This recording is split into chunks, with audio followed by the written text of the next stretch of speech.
We are here in Atlanta, Georgia. Jay McDonald, 14-year veteran, Vistage chair. We've got kids from Page Middle School out of Franklin, Tennessee. They're here to compete in the Junior Theater Festival, but you and I are here to talk about a rich part of Atlanta history. When the Flames burned in the Omni. Isn't that what it was, The Jay? Omni. You were there. I was. You saw Dan Bouchard. I did. Boom Boom Jeffrey on, Willie Plett, all these wonderful players. Phil Meir, Eric Vale, but your all-time favorite, you were telling me? Was Jim Craig, our goalie. Jim Craig, that's right. After the U.S. Olympic team, the Miracle on Ice team.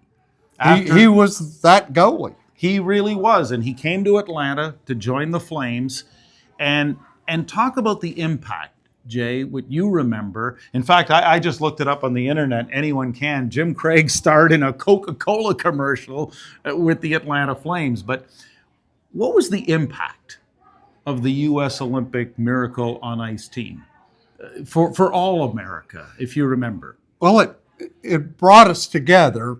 The 1980 Olympics, which the U.S. had never won a gold medal in hockey.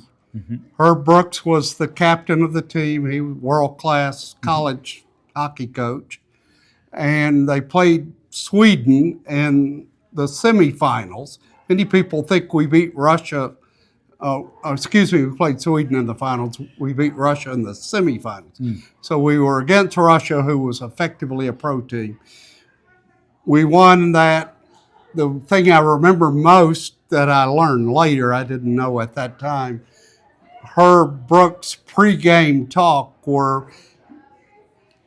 you've trained all your life for this, you were born for this, this is your moment. We went out and beat the Russians, who were the big bad, the Cold War was going on. Anyway, having hockey come to Atlanta and having the star player, the hockey goalie for the American gold medal team, be our first round draft choice and come to Atlanta, it was exciting. Atlanta is a melting pot of people from all over the world, so hockey is big here. Well, it was sad, certainly, for the Flames, for Atlanta, that they came to Calgary. Of course, Calgary greatly appreciated the gift of generosity from you guys. Well, they had to go to you to win the Stanley Cup.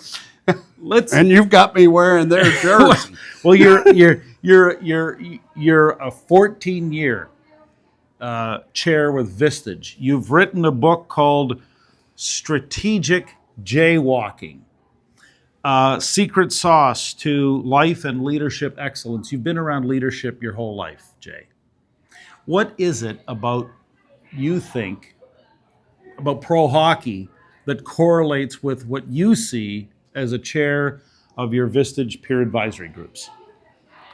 Well, hockey, like all sports, but hockey especially because it's very physical, involves teamwork. It involves peer groups, your team, your coaches, your trainers, everybody working together to make each other the best, with the championship being whatever your goals are.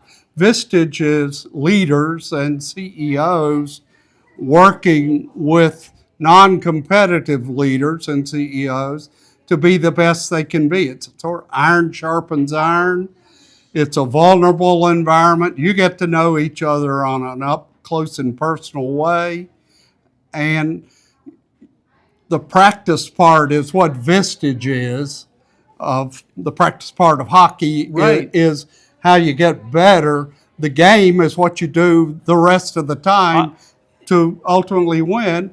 Your coach or your chair is helping you try to get better by pushing you to challenge you to be your best, helping you improve on your weaknesses, to reinforce your strengths, and to build a team that wins. I love that about practice, because where else can CEOs and business leaders go to practice? Right. Pro hockey players don't become Gretzky, Lemieux, the great Calgary Flames like Lanny McDonald, that they all had to practice. And now we've got Dustin Wolf tearing up the league with Calgary, and so many other great Flames we can talk about. But really, when it gets down to it, the torch for the Flames still burns bright in Atlanta, and it still, of course, burns bright in Calgary, for which we are eternally grateful. Jay, thank you so much for doing this. Thank you. It's great being with you, Gary. It was a great week with Big Little Legends and Jay McDonald. And never forget, you can't create a legend without a story, and you could be only one story away from creating your own legend.